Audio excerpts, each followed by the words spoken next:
Bien le bonsoir. Dans l'actualité de ce 25 septembre 2019, la suspension du mot d'ordre de grève de l'Association des commerçants du Sénégal, la décision au sortir d'une rencontre avec le ministre de tutelle qui a apporté des réponses à certaines des revendications. Cette grève entamée lundi, une volte face aux yeux de la douane qui souligne que la pomme de discorde avait pourtant fait l'objet de longues concertations. Les valeurs correctives sur les tarifs portuaires qui doivent entrer en vigueur au mois d'octobre prochain. Demain, jeudi 26 septembre 2019, 17 ans, jour pour jour, que le Diola sombrait au large de la Gambie. Plus d'une décennie après, le nombre de rescapés demeure l'unique certitude. 64 personnes avaient survécu au drame. La pêche à l'arpon, pour ne pas dire la plongée sous-marine, un danger affronté tous les jours par des jeunes en dépit des mises en garde des anciens, mais aussi de la réglementation en vigueur. L'affaire rapporte gros, mais peut coûter la vie.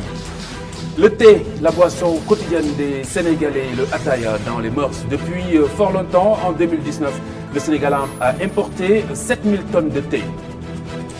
Bienvenue à tous. Dans un instant, le développement de tous ces titres.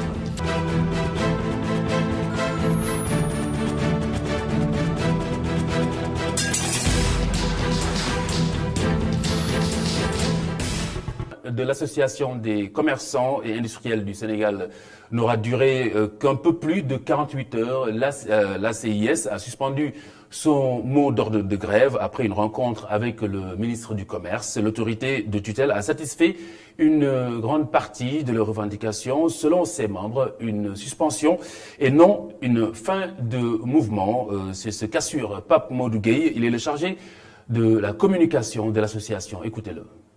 Nous a invités à des négociations pour trouver des solutions de sortie de crise. Au sortir de ces négociations, on peut dire que nous sommes en partie satisfaits, en ce sens qu'une bonne partie de nos revendications qui lui interpellent directement sont prises en charge et des engagements fermes ont été pris dans le sens de trouver des solutions définitives et durables.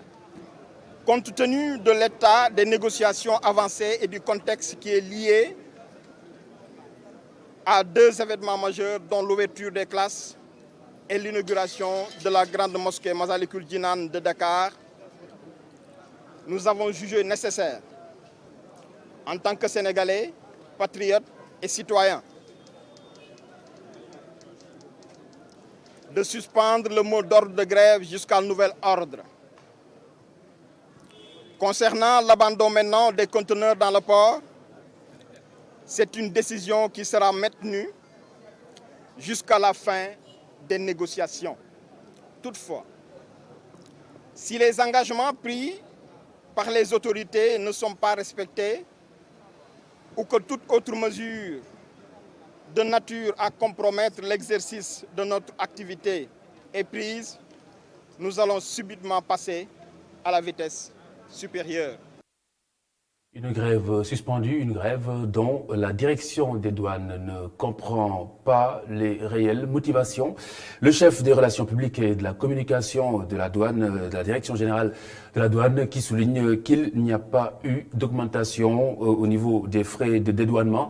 Le lieutenant-colonel Alpha Touré Diallo qui rappelle que les valeurs correctives ont fait l'objet pourtant de bien longues concertations pour ce qui est de la dématérialisation des procédures douanières. Le lieutenant-colonel Alpha Touré Diallo reconnaît que le système peut présenter bien entendu quelques difficultés. C'est un compte-rendu d'entretien de Sidi Niang et de Oumar Kane. Il n'y a pas eu d'augmentation des frais de dédouanement et les valeurs collectives qui doivent entrer en vigueur au mois d'octobre ont fait l'objet de concertations. Ce sont les mots du chef du bureau de relations publiques et de la communication à la direction générale de la douane. L'association des commerçants et industriels du Sénégal, ACIS, aurait même participé à la première rencontre. Il n'y a pas d'augmentation de droits et taxes. Quand on a élaboré ces valeurs de correction, leur mise en œuvre avait posé quelques difficultés parce que c'était la veille de la fête de Tabaski et les commerçants avaient sollicité et obtenu du directeur général des douanes le différement de l'application de cette mesure. le directeur général des douanes était allé un peu plus loin en leur accordant même la possibilité de pouvoir revoir ces valeurs dans le cadre d'une commission d'harmonisation des valeurs qui a été instituée et à laquelle on avait convié toutes les parties, aussi bien le patronat, les organisations syndicales, les organisations professionnelles. Ils étaient tous membres et même Assis était membre donc, de cette commission. On a travaillé pendant plusieurs semaines avec 6 rencontres. Assis a même participé à la première rencontre, mais ils ont décidé de quitter les travaux de façon tout à fait volontaire. Mais à la suite de ces travaux-là, de façon consensuelle, on a remis le document final au directeur général des douanes qui a pris une note de service allant dans le sens de sa mise en œuvre. Concernant la dématérialisation des procédures douanières, le lieutenant-colonel Diallo est d'avis que le système peut présenter quelques difficultés ou incompréhensions. Aujourd'hui, c'est ce processus-là qui suit son cours et on est arrivé à une phase où on veut quand même aller vers un dédouanement sans papier, automatisation des procédures avec un dédouanement sans papier. Dans son essence, cela n'est qu'une bonne chose pour tout le monde parce que c'est de la transparence, c'est de la rapidité, de la célérité et c'est de la sécurisation également des transactions. Mais comme tout nouveau système, il comporte forcément des contraintes au début et il y a un comité de veille qui a été mis en place pour suivre les difficultés qui ne manqueraient pas, qui sont inhérentes à tout nouveau système. Ces difficultés-là sont recensées et traitées au fur et à mesure. Quant à l'affaire de la drogue saisie au port de Dakar les mois derniers, le lieutenant-colonel Alpha Touré Diallo dit ne pas pouvoir en parler, d'autant plus que l'enquête suit son cours. Affaire à suivre Omar Kane, puis ouverture dans cette édition de la fenêtre sur la route de l'inauguration de Massalikul Jinan prévue vendredi prochain. D'abord, la sécurité des habitations environnantes avec les riverains qui saluent le dispositif annoncé jeudi et vendredi par la police nationale. Elle souhaite une pérennisation des mesures de sécurité dans leur quartier au-delà de l'événement, des quartiers, zones de prédilection des agresseurs. Selon ces populations, Augustin Mandang et Youssouf Konté étaient sur place. Regardez. Il s'agit aussi de la prise en charge de tous les aspects liés à la sécurisation de l'événement, aussi bien à la mosquée Massalikul Jinan, car Kër Serigne Touba à Koloban et dans les différents sites d'hébergement. Les habitants des alentours de la mosquée Massalikul Jinan peuvent dormir du sommeil du juste. 1600 agents de sécurité sont mobilisés pour veiller au grain sur le bon déroulement de l'inauguration. À Niaritali, les populations se réjouissent. Vraiment, je suis très satisfait, car si les autorités pensent à renforcer la sécurité, cela nous fait pousser un ouf de soulagement. Nous nous sentons vraiment en sécurité. C'est bien. À mon avis, il faut qu'ils augmentent le nombre d'agents, car nous sommes à proximité et j'espère qu'il y aura plus de quiétude si la sécurité est de mise. Une opération de sécurisation qui commence à faire des résultats. Plus de 500 personnes ont été interpellées pour des délits de trafic de chanvre indien, d'ivresse publique manifeste et pour des cas de vol. Une initiative bien appréciée certes, mais les populations souhaitent que cette présence sécuritaire soit pérenne dans leur quartier. Ouais, il faudrait que cela continue et même qu'on renforce davantage cette sécurité-là. Et au-delà maintenant de l'événement, que les gens essaient même de veiller à la sécurité des populations. La sécurité ne suffit jamais. Ces derniers temps, par exemple, il y a trop d'insécurité dans notre quartier. Donc, nous voulons que la sécurité soit renforcée et reste. À 48 heures de l'inauguration de la mosquée Massalikul Jinan, des batteries de mesures ont été prises pour assurer la sécurité des biens et des personnes.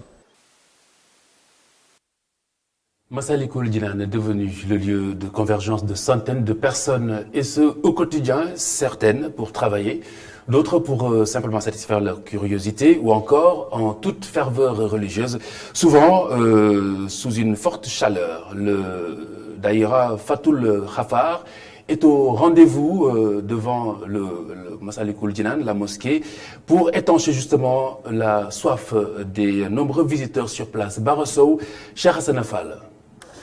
Étancher la soif des fidèles venus en nombre à Massalikul Jinan. La mission que se sont assignés ces hommes. Ce que nous faisons ici, c'est juste suivre le ndigal de Serigne Saliou, qui nous avait demandé de donner de l'eau et de la glace lors des Magal. Pour l'inauguration, nous couvrons tous les alentours de la mosquée jusqu'au niveau de la maison de Serigne Touba à Koloban. Habitué à gérer la distribution du liquide précieux lors du Grand Magal de Touba, le Daïra Fathul Khafar a mis sur place un imposant dispositif.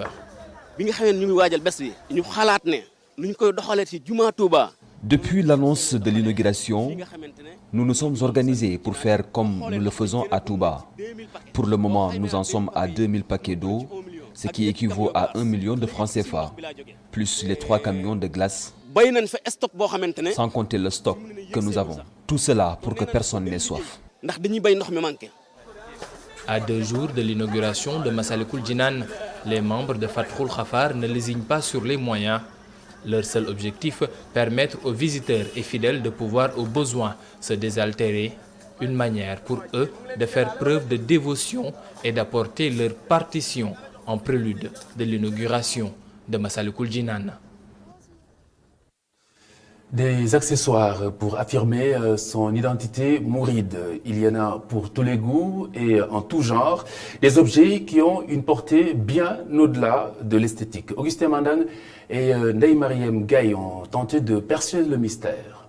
Des colliers, des bracelets en dialaban, des maktoumés et même des ceintures. Voici les accessoires que portent souvent les mourides pour montrer leurs appartenances.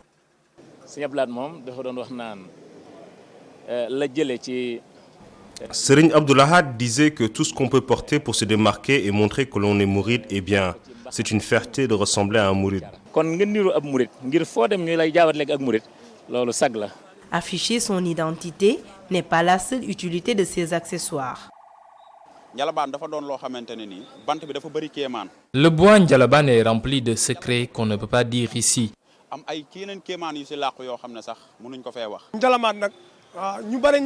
Beaucoup portent les Ndjalaban sans connaître le sens. Si tu le portes, le serpent et même Satan te fuit.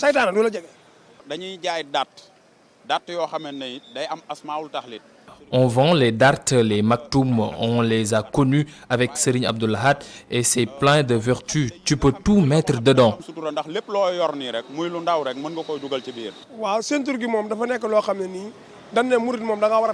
La ceinture sert à galvaniser le baïfal au travail. Le prix varie tout comme leur utilité. 7 000 francs. 5 000 francs. Les prix varient. Le grand, 7 000 francs. Le petit, 5 000 francs. Asmaoul, c'est 5 000 et 3 500. Les ceintures, c'est 6 000 et 5 000 francs CFA.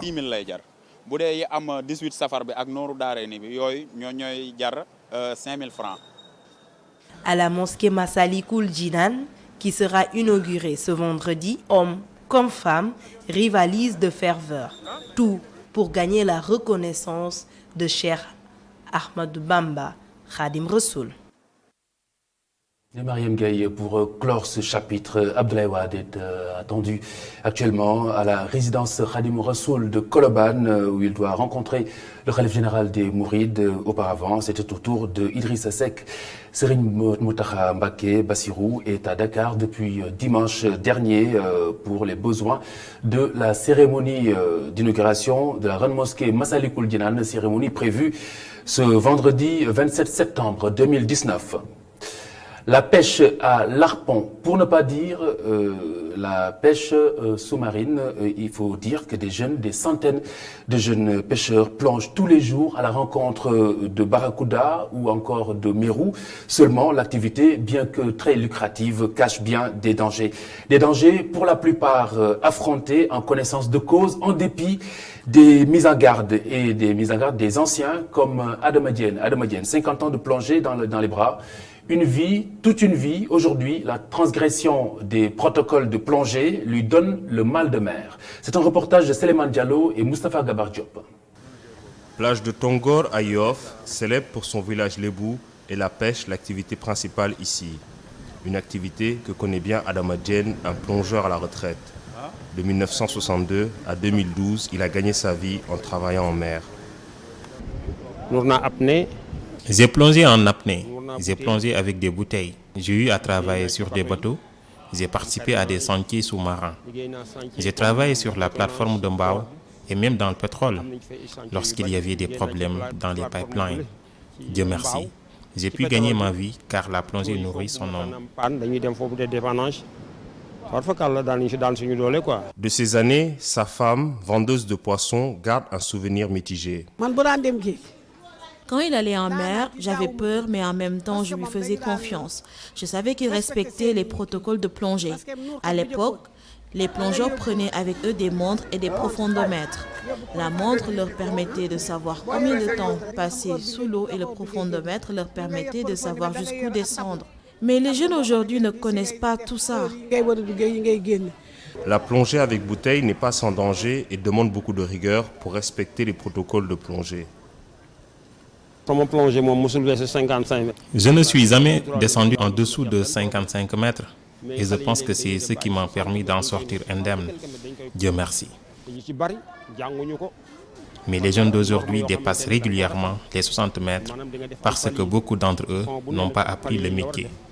C'est une activité qui peut être très dangereuse. À 74 ans, Adama Diène affirme qu'il a vu beaucoup de gens perdre la vie en plongeant par manque de précaution. Ça ne m'est jamais arrivé, mais j'ai connu beaucoup de gens qui en sont morts. C'est très douloureux et on peut en devenir paralysé. Avant, les Français avaient une caisse de décompression, mais à leur départ, le gouvernement n'en a pas acheté, alors que ça pourrait sauver de nombreuses vies.